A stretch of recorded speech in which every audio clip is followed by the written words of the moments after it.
Patrick Giroux, un professeur au département des sciences de l'éducation de l'Université du Québec à Chicoutimi, a créé un site internet qui se nomme Pédagotique, où il publie entre autres des articles, des ressources et des liens se rapportant au titre.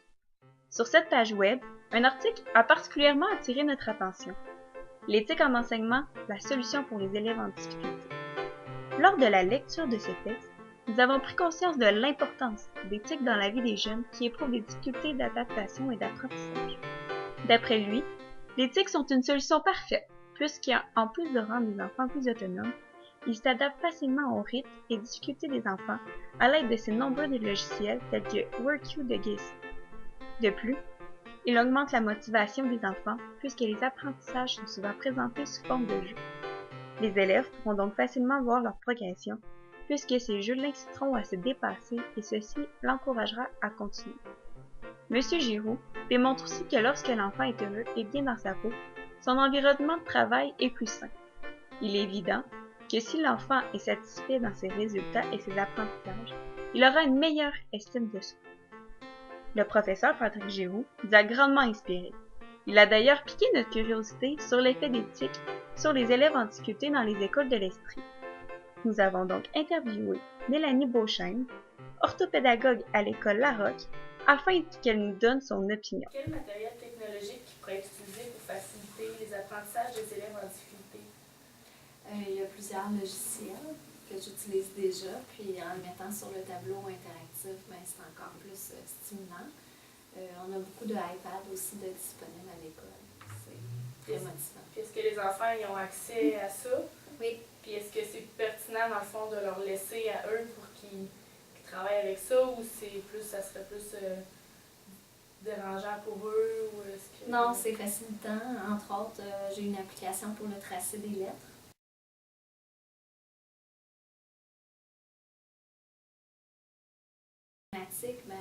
On peut voir aussi très facilement la décomposition, par exemple, des formes. On les voit tourner, on les voit s'ouvrir, tout ça, ce qu'on peut difficilement faire sans la technologie.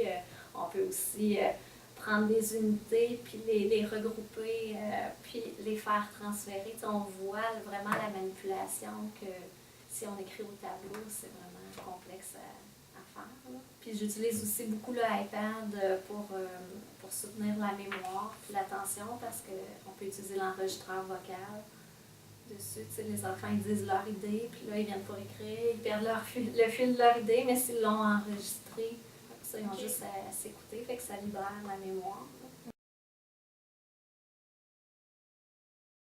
Le désavantage, c'est de se l'approprier, puis de bâtir les activités pour l'utiliser à son plein potentiel, parce que c'est pas parce qu'il arrive dans la classe qu'on sait quoi faire avec. Puis, si on veut des ressources déjà bâties, il faut les chercher, il faut les adapter. Sinon, il faut les faire soi-même. Ça demande beaucoup de temps.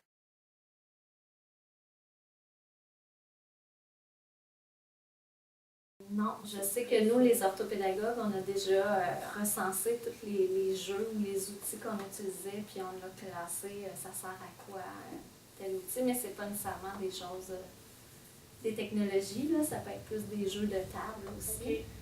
Mais il y a aussi la CSRS, elle a une espèce de blog avec des ressources qu'on peut aller voir. Okay. Quand on a un tableau, on a accès au site de la compagnie, puis là, il y a plein de matériel déjà bâti. C'est portable pour pouvoir utiliser WorkU, Antidote, après ça, Audacity, des choses comme ça. Est-ce que les élèves ont accès, mettons, est-ce qu'il y a des élèves ciblés qui auraient accès à ça en tout temps dans les classes, ou c'est plus vraiment dans des périodes... C'est des élèves ciblés qui ont un plan d'intervention, puis c'est un moyen d'adaptation. Est-ce que tu vois une différence d'utiliser finalement la technologie ou utiliser, mettons, une feuille d'exercice? C'est plus accessible, puis en orthopédagogie, il y a rarement des fiches d'exercice parce que les enfants, s'ils viennent ici, c'est parce qu'ils apprennent difficilement de la façon plus traditionnelle, donc ça prend d'autres façons de faire.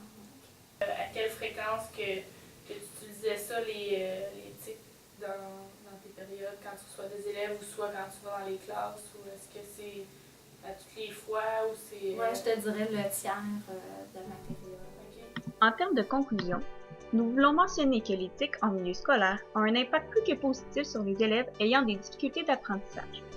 D'après une étude de cas réalisée en Abitibi-Témiscamingue par M. Pellerin, le médium informatique stimule de façon indéniable la motivation des élèves en difficulté d'apprentissage. De plus, il est démontré qu'il est facile d'adapter son enseignement selon les besoins et le rythme des élèves.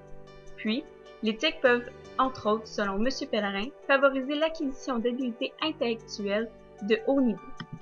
D'après une recherche du gouvernement du Québec faite par M. Carsanti, l'éthique ont plusieurs autres bienfaits fort intéressants qui n'ont pas été mentionnés par Mme Mélanie Beauchesne pendant la vidéo. Selon lui, l'éthique peut être utile afin de réaliser des recherches avec les élèves grâce à sa grande quantité d'informations.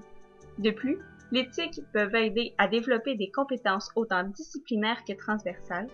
Les élèves peuvent aussi s'en servir afin de se préparer au marché du travail ou à un futur emploi. Finalement, d'après nos recherches et l'interview avec Mme Beauchesne, il est évident que malgré les efforts et le temps que les enseignants doivent déployer afin de réaliser des activités d'apprentissage à l'aide d'éthique, ces technologies favorisent grandement la réussite éducative des élèves ayant des difficultés d'apprentissage.